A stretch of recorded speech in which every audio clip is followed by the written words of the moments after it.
tous les membres de jury ont dit ce qu'il fallait. Moi, je voudrais seulement dire que ce qui se passe en Iran, la révolution Femme, Vie, Liberté, consacre tout ce qui a été.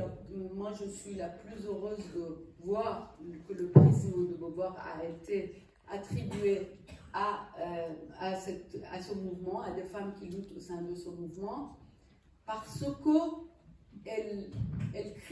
cette révolution cristallise toute la pensée beauvoirienne par rapport à la lutte des femmes, là où elle fait une articulation dialectique entre le féminisme et l'humanisme.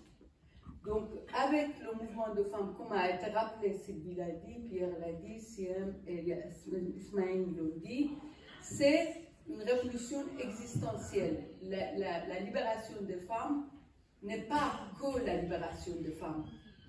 La libération des femmes, c'est la libération de toute la société, c'est l'émancipation de toute la société.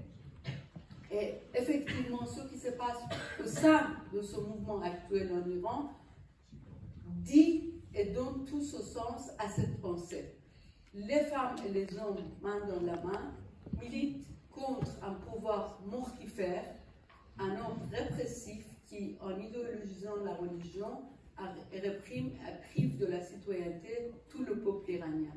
Donc, effectivement, c'est un événement heureux, cette solidarité qui est affirmée par le prix Simone de Beauvoir, parce que ça a été dit. C'est vraiment l'expression de solidarité et rendre hommage à toute une lutte qui est une lutte qui parle au monde entier. Ce n'est pas que pour les Iraniens. Ça fait sens pour tout ce qui se passe dans le monde entier, et ça nous rappelle la question de la libération, qu'aucune société ne peut être libre si les femmes ne sont pas libres. Nous souhaitons de tout notre cœur que ce mouvement connaisse la victoire, que l'Iran soit libre et que ce message, qu'il y a une page avec la libération de l'Iran, une page qui va être tournée dans l'histoire de l'humanité. Merci pour votre présence et vive les femmes iraniennes, vive le mouvement Femmes, Vie, Liberté.